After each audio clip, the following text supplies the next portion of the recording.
ka bang... Ikaw ang bahala. Huwag mo akong sisisihin, ha? Isa, dalawa, tatlo!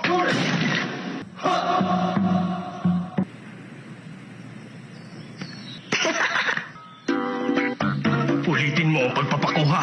Ayoko nang ulitin ba pagpapakuha ng litrato. Palitan nyo!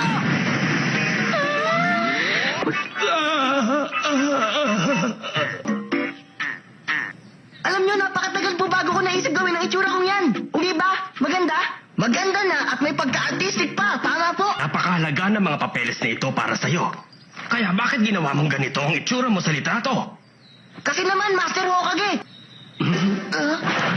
Ikaw matanda ka! Humanda ka sa akin! Ako ang magiging ikalimang Hokage! Tandaan mo ang pangalan ko! Ako si Konohamaru! Sino naglagay ng padulas? Huh? Pero teka muna, sino bang batang to? Alam ko na! Ikaw ang dahilan kung bakit ako nadulas, hindi ba?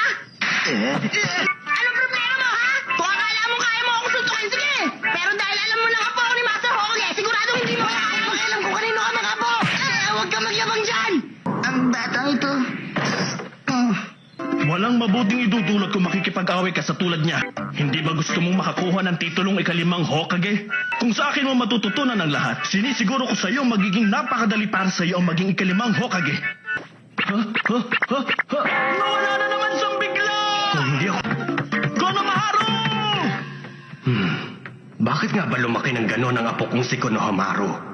Huwag naman sanang turuan ni Naruto si Konohamaru ng mga kalokohan. Lalo akong nag-aalala ngayon dahil magkasama silang dalawa ni Naruto.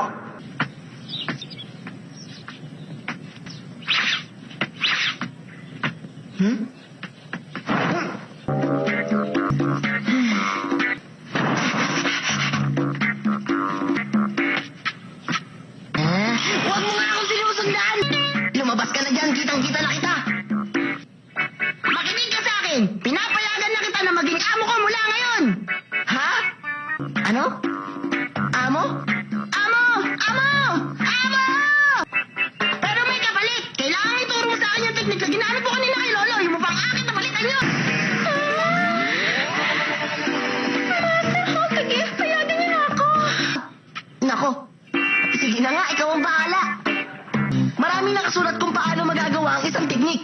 Pero kung tutusin, dalawa lang naman talaga ang kailangan. Ano ang dalawang yun? Matinding sikap at lakas ng loob. Talaga, matinding sikap at lakas ng loob? Kaya kita na mahihirap na ensayo, ihanda mo sarili mo. Oo, amo! Handa na ako! Magaling! Para magawa mo ang isang teknik ng napakahusay, kailangan alam mo muna kung paano gamitin yung katra. Anong katra? Pusa?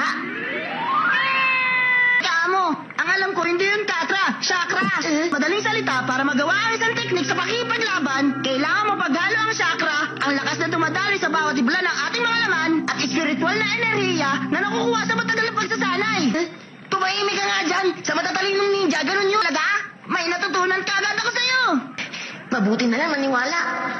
O ganito, ang tinatawag na chakra ay ang chakra ay ang energy o ang lakas na ginagamit upang magawa ang isang teknik. Na ang dalawang ito, magagawa na ang isang teknik. Ang akala ko alam mo talaga, binabasa mo lang pala.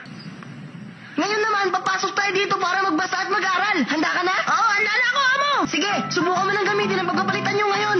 Ha? Pero, anong itsura ang gagayahin ko sa pagpapalitan nyo? Ha?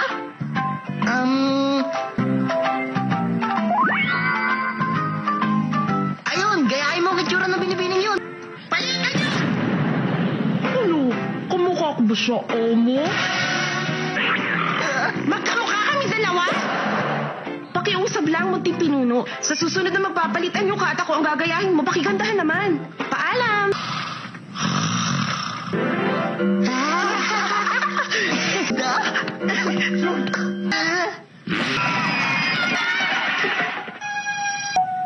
Bakit?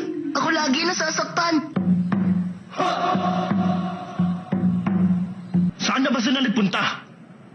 Isa akong gurong mataas ang antas. Marami na akong tinuruang maaring maging Hokage. Sino mang sisira sa mga tinuturuan ko, pagbabayarin ko ng napakamahal. Alam mo, baliw ka. Sino naman magtitiwala sa isang batang katulad mo? At bakit? Sige, sabihin mo! Kailangan talunin mo muna ako sa pakikipaglaban.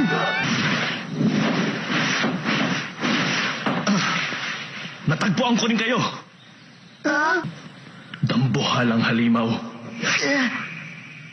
Ang tingin na... Alam mo ang buong katotohanan, Iroka. Ang mga nakakaalam lang na ang dambuhalang halimaw na may 9 na buntot ay nakatago sa loob ni Naruto. Ipinasok ng ika-4 na Hokage ang 9 na buntot ng dambuhalang halimaw sa pusod ng bagong silang na si Naruto. Ginawa ko ang batas na nagbabawal sa lahat ng mga taga rito na pag-usapan ng katotohanan at pinarusahan ko ng matindi ang mga lumabag sa batas. Nang mangyari yon, si Naruto na ang nagsilbing kulungan ng dambuhalang halimaw alang-alang sa mga mamamayan. Maaaring maging napakabigat para kay Naruto ang sarili niyang mga pangarap at mithiin sa buhay. Narinig mo na ba ito? Ang alin po? Kapag ang isang tao ay may kinamumuhi ang isang tao at ayaw niya itong makasalamuha. Ngayon, munting pinuno, halika, umuwi na tayo. Ayoko nga! Pinuno. Palitan niyo! Huh? Kaya mo to? Mapang-akit na palitan nyo? Bakit? Hindi gumana? Halika na, munting pinuno! Kapag hindi ka pa lumayo sa batang yan, magiging masama lang iyong ugali! Kaya mo ang siniknik! Ang galing! Hanga na talaga ako sa kanya!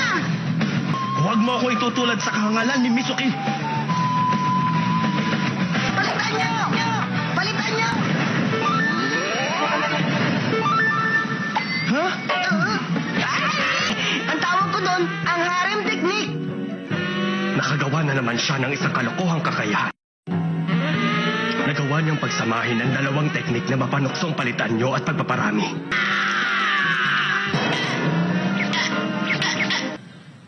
Nakakainis talaga! Ni hindi ko man lang nagawang talunin ang mayabang na si Sir Ibisu! Kung nasa lugar ni Ebisu, maaaring natalo rin ako. Wala magkaroon ng pangalan kung saan kikilalin ako ng mga tao! Hindi talaga yung madaling makuha. Ang titulong Hokage, ang gusto mong kunin, hindi talaga yung madaling gawin. Ibinibigay lang ang titulong yun sa pinakamahusay na ninja. Kaya mabuti pa, tanggapin mo na lang ang lahat. Anong ibig mo sabihin? Oo, nakakita na nga ako ng taong kinikilala ang sarili kong pagkatao. Pero pakiramdam ko, hindi pa doon natatapos ang aking paghahanap. Marami na akong pinagdaan ng hirap. Ilang beses na rin akong halos maligaw ng landas. Na kung talagang gusto mo makuha ang titulong Hokage para kilalanin ka ng mga tao bilang ikaw, kailangang tanggapin mo ang katotohanan na walang madaling paraan. Kung gusto mo maging Hokage, kailangang talunin mo muna ako sa pakikipaglaban. At magmula ngayon, magkaaway na tayo. At pagdating ng panahon, hahanapin kita para makipaglaban at alamin kung sino sa atin ang may karapatan